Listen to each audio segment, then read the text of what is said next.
Hello बच्चों, जय हिंद, वंदे मातरम। सभी बच्चों को 26 जनवरी की हार्दिक बधाई हो। और अब हम अपने काम पर लग जाते हैं। चलिए स्टार्ट करते हैं। ये देखिए, सभी प्रश्नों के हल करना है। कौन से? 5 के। ठीक है। अब 5 में सबसे पहले कौन सा क्वेश्चन आएगा? 5 के का आएगा। ठीक है बच्चों, देखिए इसमें क्या बोला गया है। ग्लूकोज के जल में बिने विलयन की सांद्रता 10% W/W, मतलब एक विलेय होगा एक विलायक होगा। यदि इस विलयन का घनत्व 1.20 ग्राम ml इनवर्स हो तो गणना करना है। क्या क्या? मोलरता विलयन के प्रत्येक घटक का मोल अंश। ठीक है, ये निकालना है। चलिए सबसे पहले हम लोग इसमें जो जो आवश्यक पदार्थ उसको लिख लेंगे। चलो, तो देखिए विलेय ग्लूकोज सूत्र क्या होता है? C6H12 और इसका भार होता है 10 ग्राम। ग्लूकोज का अणुभार कितना होगा? तो देखिए M बराबर C6 plus H12 plus O, इसका भार होता है 12, तो 12 गुणे 6 कर लेंगे। H का होता है 1, तो 12 गुणे 1 कर लेंगे। O का होता है 16, तो 16 गुणे 6 कर लेंगे। ठीक है, सबको हल करने पे आएगा बच्चों 180। ठीक है, चलिए अब देखिए आगे क्या करेंगे। आगे विलायक का निकालना है। विलायक क्या? हमारा जल है, H2O का भार 100 में से 10 घटा दे 90 आ जाएगा। और जल का अणुभार कितना होगा? 18 हो जाएगा। ठीक है, चलिए अब विलयन का घनत्व पता कितना है आपको? 1.20 ग्राम मोल इनवर्स। ठीक है, अब क्या करेंगे? सबसे पहले आप फार्मूला लगाएंगे। सबसे पहले सूत्र ही लिखना बहुत जरूरी होता है बच्चों। ठीक है, तो सूत्र क्या होगा? मोललता बराबर विलेय का भार गुणे 1000 बटे विलेय का अणुभार गुणे विलायक का भार। ठीक है, विलेय का भार 10 रख देंगे और गुणे 1000। अब विलेय का अणुभार 180 और विलायक का भार 90। ठीक है, यहाँ से 1 2 जीरो काट देंगे, यहाँ से 1 और 2 जीरो काट देंगे, कितना बचेगा? 100 बटे 18 गुणे 9। तो काट दिया 2 से, 2 9 18 और हो जाएगा 2 पंचे 10, 50 आ जाएगा। ठीक है, अब क्या करेंगे? गुणा कर लेंगे। 50 का 50 और 9 9 81। जब बच्चों इसको हल करेंगे कितना आ जाएगा? हमारा 0.62 मोल आ जाएगा। चलिए इसी का अगला पार्ट दूसरा देखते हैं क्या होगा। फिर देखिए बच्चों, सवाल नंबर दूसरा क्या होगा हमारा? मोलरता होगा। और मोलरता का फार्मूला है पता होना चाहिए। सबसे पहले क्या होगा? विलेय का भार गुणे 1000 और बटे विलेय का अणुभार गुणे विलायक का आयतन होता है। ठीक है, तो सबसे पहले हमें आयतन नहीं पता है, तो क्या करते हैं हम लोग? आयतन निकालने के लिए द्रव्यमान बटे घनत्व करेंगे। और आप जान लीजिए, मैं कई बार बता दूँ, जब भी परसेंट होगा तो इसका मतलब क्या होता है? जो द्रव्यमान होता है पूरे विलियन का होता है। क्या होता है? पूरे विलियन का द्रव्यमान निकालते हैं। कितना परसेंट मतलब कितना होगा? 100%, मतलब 100 मतलब परसेंट, और परसेंट मतलब कितना? 100। ठीक है, तो विलियन का भार कितना आ गया? 100। और घनत्व कितना? 1.20। अब क्या करेंगे? तो पॉइंट हटाएंगे यहाँ से, क्या हो जाएगा? 0 1 2 0 बढ़ जाएगा, तो 1 4 0 हो जाएगा। और बटे में 120, 0 0 काट दीजिए, कितना आ गया?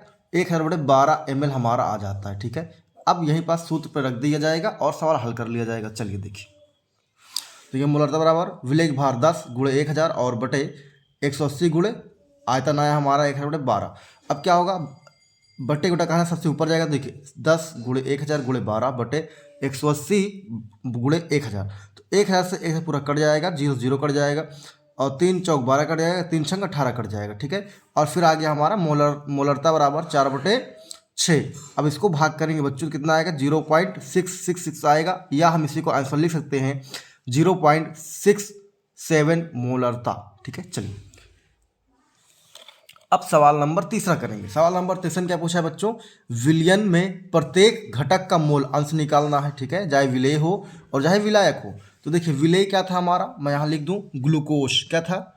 ग्लूकोज C6H12 और O6, ये हमारा विलेय था। तो इसके विलेय के मोल क्या होता है? स्मॉल n होता है। इसका क्या होता है? भार बटे अणुभार। भार कितना था हमारा? 10। अणुभार कितना था इसका? 180।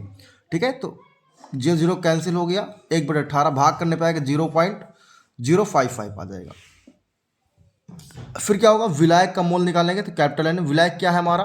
विलायक हमारा जल है H2O।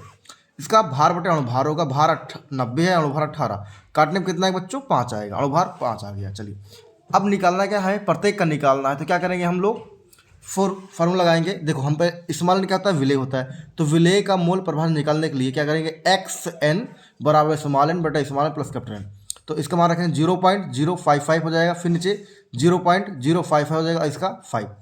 फिर आगे हल करेंगे क्या आएगा? देखिए तो 0.055 और बटे 5.055 हो जाएगा। इसको हल करेंगे पहले बच्चों, कितना आएगा आंसर? 0.01। और किसका है हमारा? ग्लूकोज का है। ठीक है, और दूसरा विलय का निकालने के लिए आपको पता है ये क्या करते हैं, वन माइनस विलय कर देंगे। ठीक है, तो क्या होगा, वन माइनस विलय हो जाएगा, इसको घटा देंगे कितना है 0.99 आंसर आ जाएगा। ये किसका है, हमारा जल का। चलिए अब क्वेश्चन नंबर नेक्स्ट देखेंगे। तो देखिए बच्चों, क्वेश्चन नंबर 5 का खा है, इसमें 2 क्वेश्चन। तो पहला क्वेश्चन है बच्चों, किसी रासायनिक अपक्रिया के लिए अर्ध आयुक्तिक यानी परिभाषा लिखना है। फिर कहता है कि प्रदर्शित किया जाता है कि प्रथम कोट की अपक्रिया अर्ध आयुक्तिक क्रियाओं की प्रारंभिक सांद्रता पर निर्भर नहीं करती है, ये बताना है। ठीक है, तो चलिए इसमें देखते हैं।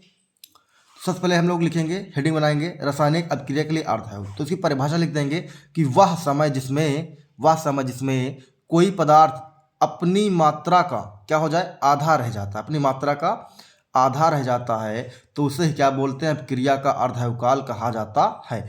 और इसे बच्चों टी हाफ से व्यक्त करते हैं। चलिए आगे, ठीक है, अब आगे चलेंगे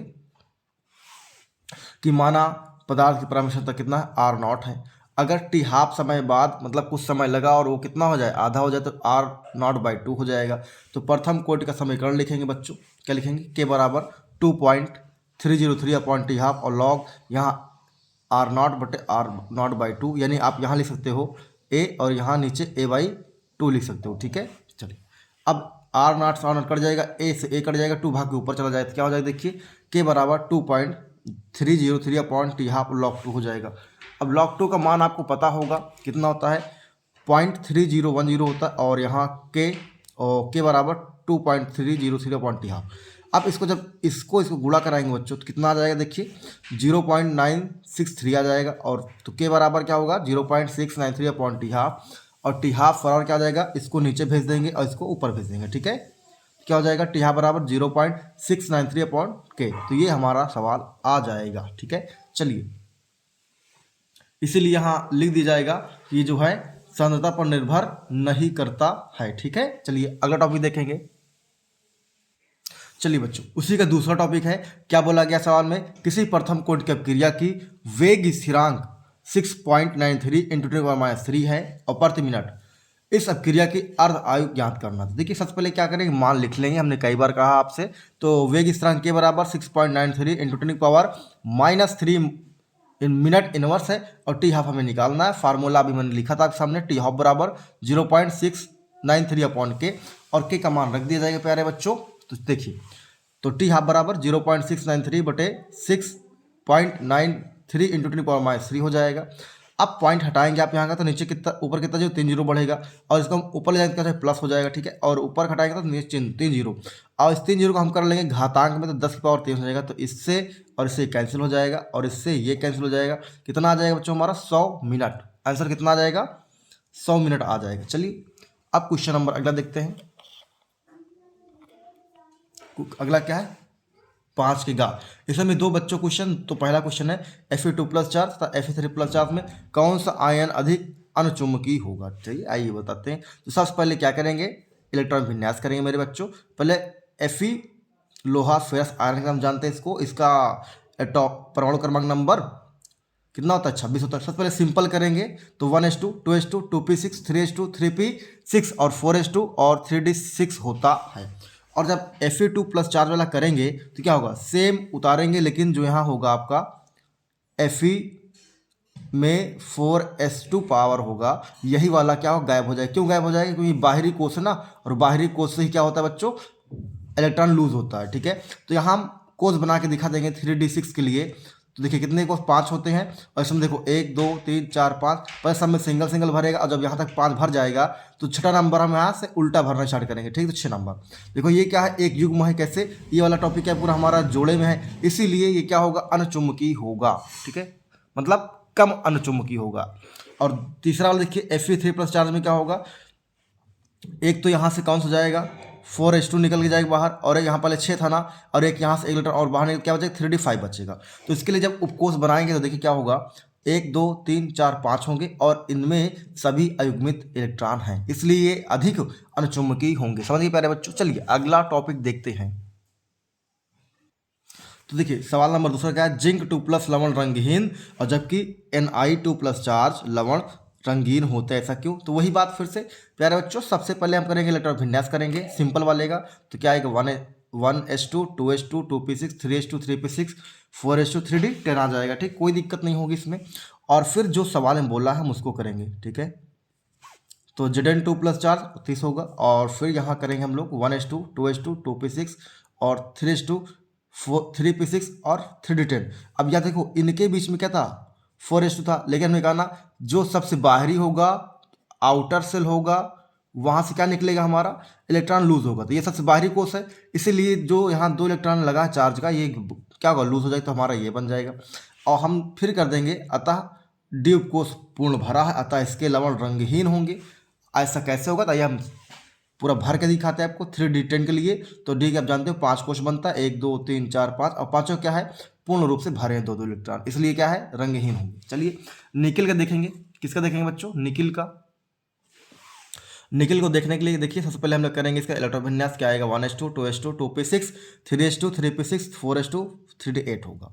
जब इसका करेंगे निकिल का 2 प्लस चार्ज वाला, तो क्या होगा, यहीं से इसके बीच का क्या होगा, बाहरी कोष कौन सा आपका 4s2, यहाँ 4s2 लूज हो जाएगा, इलेक्ट्रॉन बाहर निकल जाएगा, क्या बचेगा 3d8 बचेगा।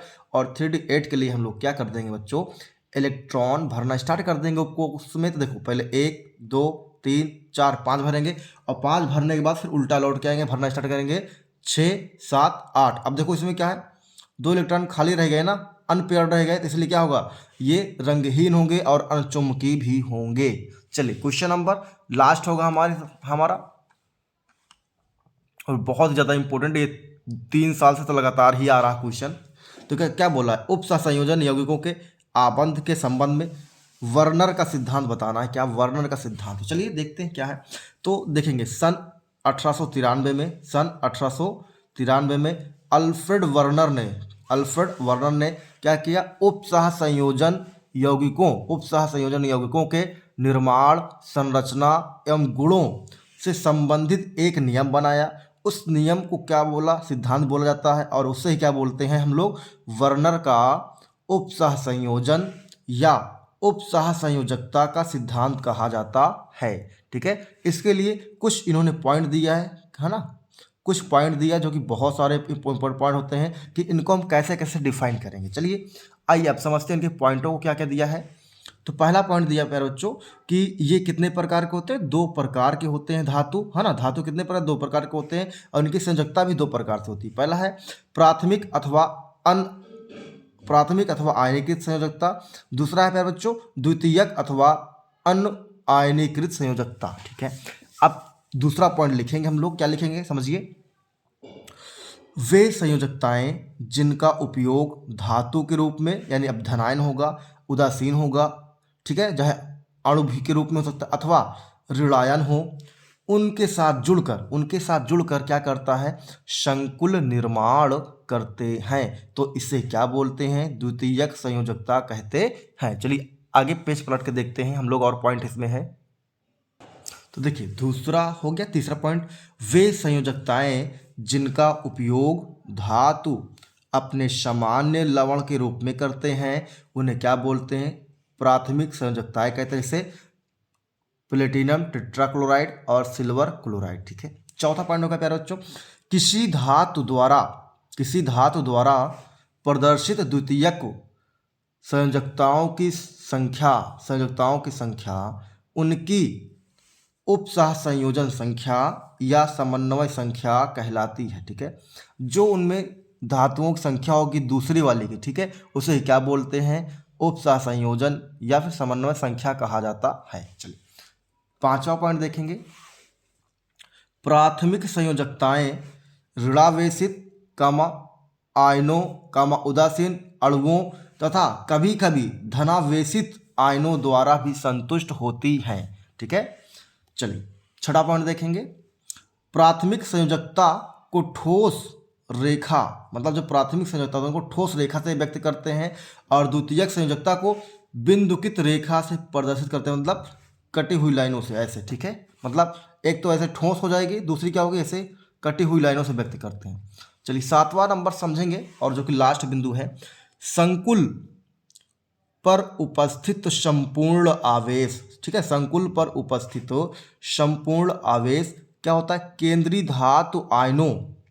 धातु आयनों तथा लिगेंडों के आवेश के योग के बराबर होता है। ठीक है, जितना लिगेंड का आवेश होगा सबका मिला के उतना अकेले केंद्रीय धातु का होगा, ये कहना चाहता है। तो इस तरीके से हमारा 5 का खा गा और घा सभी क्वेश्चन हो गए कंप्लीट। तो बच्चों अगली वीडियो हम लोग करेंगे 6 नंबर क्वेश्चन। क्या करेंगे, 6 नंबर करेंगे। चलिए मिलते हैं नेक्स्ट वीडियो में। जय हिंद, वंदे मातरम।